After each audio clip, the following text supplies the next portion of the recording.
मोठी breaking news आता समोर आली आहे। दिवाळीचा सण तोंडावर आलाय आणि अशामध्ये सोन्याने 1,30,000 रुपयाचा टप्पा सुद्धा पार केलाय। त्यामुळे अनेक लोकांना प्रश्न पडलाय, सोन्याच्या किमतीचा आता पुढे काय होणार। सोन्याच्या किमती वाढण्याची आपण अनेक कारणे सुद्धा ऐकली असतील। कोणी म्हणतंय दिवाळीनंतर हे सोनं 1.5 लाख रुपयापर्यंत जाईल। येणाऱ्या 1 ते 2 वर्षापर्यंत या सोन्याची किंमत 2.5 ते 3 लाख रुपयापर्यंत जाईल। तर कोणी म्हणतंय सोन्याची किंमत 70 ते 80 हजार रुपयावरती येईल। तर सोन्याची किंमत 70 ते 80 हजारावरती येणार का, की ही किंमत वाढत वाढत 3 लाखापर्यंत जाणार। आता सोन्याची किंमत 1,30,000 रुपये आहे। मग आता दिवाळी सणाच्या तोंडावर सामान्य व्यक्तीने काय करायला पाहिजे, ज्यांना सोनं खरेदी करायचंय किंवा ज्यांच्या घरामध्ये एखादं लग्न किंवा कार्य आहे। काही लोकांना सण आहे म्हणून सोनं खरेदी करायचंय।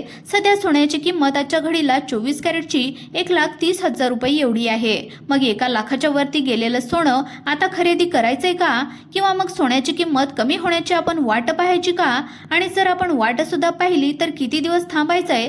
सर्व प्रश्नांची उत्तरं तुम्हाला साध्या आणि सोप्या शब्दामध्ये आजच्या या व्हिडिओच्या माध्यमातून सांगणार आहे। त्यामुळे सर्वांनी व्हिडिओ शेवटपर्यंत नक्की पाहायचा आहे। सोन्याच्या किमती संदर्भात सर्वात प्रथम आपल्याला डेटा पाहणं गरजेचं आहे। यामध्ये golden max, JP Morgan, city bank आणि डॅश बँक या सर्वांनी सांगितलं आहे, सोन्याच्या किमती काही येणाऱ्या महिन्यामध्ये किंवा येणाऱ्या 1-2 वर्षामध्ये वाढतच जाणार आहेत। पण या मोठ्या मोठ्या बँकांनी दिलेल्या रिपोर्टवरती आपल्याला डोळे झाकून विश्वास ठेवता येणार नाही। त्याचं महत्त्वाचं कारण म्हणजे या बँकांचा हा महत्त्वाचा धंदा असतो। कारण की या मोठ्या मोठ्या बँका प्रत्येक महिन्याला सोन्याच्या किमती संदर्भामध्ये असे नवनवीन रिपोर्ट तयार करत असतात। कारण की सोन्याच्या किमतीमध्ये किंवा शेअर मार्केटच्या किमतीमध्ये कोणालाही परफेक्ट सांगता येत नसतं। त्या रिपोर्टवरती डोळे झाकून विश्वास ठेवण्यापेक्षा आता सध्याच्या परिस्थितीमध्ये सोन्याच्या किमती वाढतायत, त्याचं एक महत्त्वाचं कारण आहे। कारण की जगभरामध्ये सध्या अस्थिरता निर्माण झाली आहे। जगभरामध्ये जी काय अस्थिरता निर्माण झाली आहे त्यामधून अनेक देशांचे युद्ध झालेत, तर दुसरीकडे भारत, चीन, अमेरिका यांसारखे मोठे देश गेल्या 1 ते 2 वर्षापासून मोठ्या प्रमाणामध्ये सोनं खरेदी करत आहेत। भारतामध्ये जर आपण पाहिलं तर 2021ला सोन्याची किंमत 1 तोळ्याची आपल्याला 48,000 रुपयांना मिळत होते, तर आज त्याच किमती 1,30,000 रुपयापर्यंत जाऊन पोहोचल्या आहेत। म्हणजे जवळपास 2.5 पटीने सोन्याच्या किमतीमध्ये दर वाढले आहेत। त्यामुळे सोन्याच्या किमती ह्या वाढतच चालल्या आहेत आणि सोनं हे सर्वसामान्य व्यक्तीच्या हिशोबाच्या अतिशय बाहेर गेलं आहे। त्यामुळे इथे या ठिकाणी सर्वांना साहजिकच प्रश्न पडतोय, सोन्याच्या किमतीचं नेमकं भविष्यामध्ये होणार तरी काय। सामान्य व्यक्तीला सोनं खरेदी करता येईल का, इतक्या किमती कमी होतील का, हे सोनं असं वाढतच जाईल, हे जाणून घेण्यासाठी आपल्याला सोन्याचा थोडा इतिहास या ठिकाणी पाहावा लागेल। सोनं ही वस्तू मानवाच्या आयुष्यामधील अत्यंत महत्त्वाची वस्तू आहे। जर आपण हजारो वर्षाचा इतिहास पाहिला तर सोनं हे नेहमी एक प्रिशियस मेटल राहिलं आहे।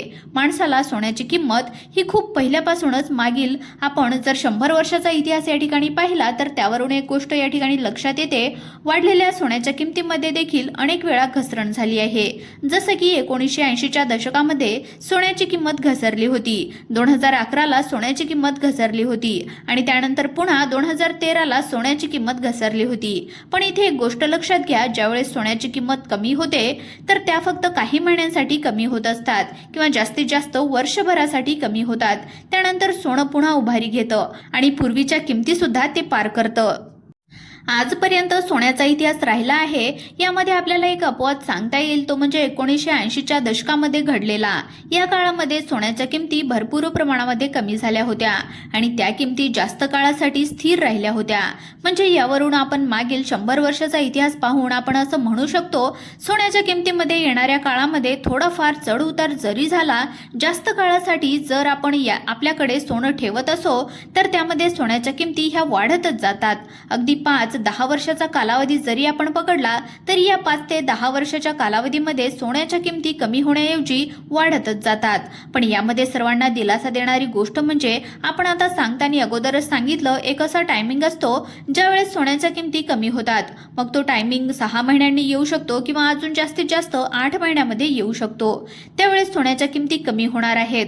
पण सर्वांनी एक गोष्ट लक्षात घ्यायला पाहिजे, जर तुमच्याकडे किमान 10 वर्षाचा कालावधी असेल, जर तुम्ही पुढील 10 वर्षासाठी सोनं खरेदी करायला तयार असाल, म्हणजे थोडक्यात सांगायचं झालं, आपण आता खरेदी केलेलं सोनं आपल्याला पुढच्या 10 वर्ष कोणत्याही परिस्थितीमध्ये विकायचं नाही आणि होईल असं आजच्या तारखेला 1,30,000 रुपयावर असलेलं सोनं पुढच्या 10 वर्षांनी ते सोनं तुम्हाला जवळपास 2 ते 3 लाखापर्यंत गेलेलं पाहायला मिळणार आहे.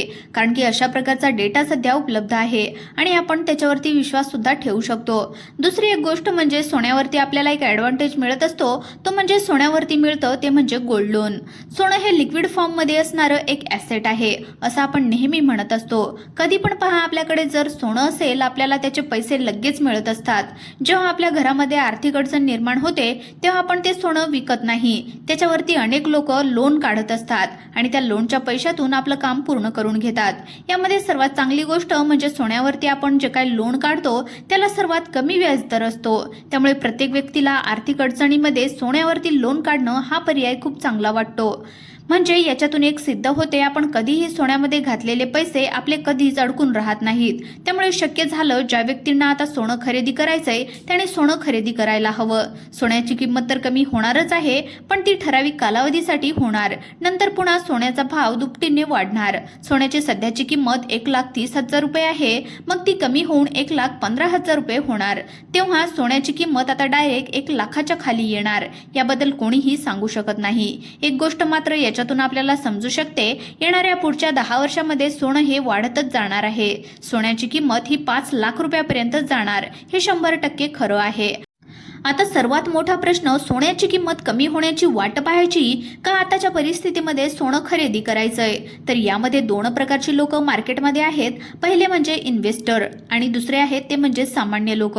इन्व्हेस्टरमध्ये अशा लोकांना आपण पकडू, ती लोक शेअर मार्केटमध्ये अगोदरपासून इन्व्हेस्ट करतात. त्यांना याच्यामधलं थोडंफार नॉलेज आहे. जे डिजिटल गोल्ड खरेदी करतात, जे ऑनलाईन पद्धतीने गोल्ड ETF खरेदी करतात. लोकांना माहिती आहे सोनं कशा प्रकारे वापरायचंय, ज्या कालावधीमध्ये सोन्याचे दर कमी किंवा जास्त होतात याचा फायदा कसा करून घ्यायचा हे त्या लोकांना चांगलंच माहिती असतं. म्हणजे यामध्ये असं सांगायचं झालं, ज्या लोकांना फक्त सोनं 1 वर्षासाठी खरेदी करायचं किंवा 6 महिन्यासाठी खरेदी करायचं असेल आणि पुन्हा ते 6 महिन्यांनी परत त्यांना विकायचं असेल, तर त्या लोकांनी सोन्यामध्ये इन्व्हेस्ट न केलेलंच बरं. त्या व्यक्तीने सोन्यापासून दूर राहिलं पाहिजे. पण तुम्ही आता जर सोनं खरेदी करत असाल आणि ते सोनं तुम्हाला 5 ते 10 वर्षापर्यंत मोडायचं नसेल किंवा 5 ते 10 वर्षापर्यंत त्या सोन्याच्या बदलामध्ये आपल्याला कोणत्याही प्रकारचे पैसे नको हवे असतील, अशा प्रत्येक व्यक्तीने सोन्यामध्ये पैसे गुंतवा आणि बिंदास प्रकारे गुंतवा. कारण की सोन्याचे हे दर पुढच्या येणाऱ्या काळामध्ये डेफिनेटली वाढणार आहेत आणि त्याचा तुम्हाला दुपटी तिपटीने फायदा हा होणार आहे. आता अशी काही लोक सुद्धा आहेत ज्यांच्याकडे आता सध्या पैसे साठले आहेत. त्यांना कुठेतरी गुंतवणूक करायची आहे, पण आपल्या पैशाची गुंतवणूक नेमकी कुठे करायची हे मात्र त्यांना समजत नाही. तर अशा लोकांनी एकच करा, आज सोन्याची किंमत काय, दिवाळीनंतर सोन्याची किंमत काय होणार किंवा 6 महिन्यांनी सोन्याची किंमत काय होणार या गोष्टीचा विचार बिलकुल करू नका. आता ज्या परिस्थितीमध्ये तुमच्याकडे पैसे आहेत, ते सोन्याचे दर आता आहेत, त्याच परिस्थितीमध्ये तुम्ही सोनं खरेदी करा. कारण की आज 1,30,000 रुपये एवढी किंमत आहे. आपण जर विचार करत असाल 6 महिने थांबू, 1 महिना थांबू, पण तेवढ्या वेळानंतर जर सोन्याची किंमत वाढली तर त्याच्यावरती तुम्हाला GST, सोन्याची वाढलेली किंमत, त्यासाठी खूप जास्त पैसे मोजावे लागतील आणि त्यामध्ये आपला तोटा होऊ शकतो. आता राहिला प्रश्न, ही लोक सोन्याची किंमत कमी होण्याची वाट पाहत आहेत. सोन्याची किंमत ही 1 वर्षामध्ये किंवा 6 महिन्यात किंवा 1.5 वर्षामध्ये 100% कमी होणार. किती रुपयांनी कमी होणार हे कोणीही सांगू शकत नाही आणि किती काळासाठी ती किंमत कमी राहील, पण त्यानंतर सोन्याची किंमत पुन्हा वाढणार. हे एकंदरीतच पाहिलं तर सोन्याची किंमत ह्या कधीच कमी होत नसतात, त्या दिवसेंदिवस वर्षानुवर्ष वाढतच जातात. आपण जर सोन्याची किंमत कमी होण्याची वाट पाहत असाल तर आपण चुकूनही सोनं खरेदी करू नका. कारण की आपण पैशाची कमी होण्याची वाट पाहतोय आणि जर सोन्याची किंमत कमी झालीच नाही, आपण साठवलेले पैसे, त्याचा मोठा तोटा आपल्याला होऊ शकतो. काल सोन्याच्या भावामध्ये मोठी गती झालेली आहे, त्यानिमित्ताने लोक सोनं खरेदी करण्यासाठी दुकानामध्ये धावत आहेत आणि गेल्या 15 दिवसापासून सोन्याच्या भावामध्ये मोठी वाढ होताना दिसत आहेत. मित्रांनो, या विषयाबद्दल आपल्याला काय वाटतं कमेंट बॉक्समध्ये नक्की कळवा. तसेच आपल्या YouTube चॅनलवर जर तुम्ही पहिल्यांदाच आले असाल, नवीन आले असाल तर आपल्या YouTube चॅनलला सुद्धा सबस्क्राईब नक्की करा. धन्यवाद.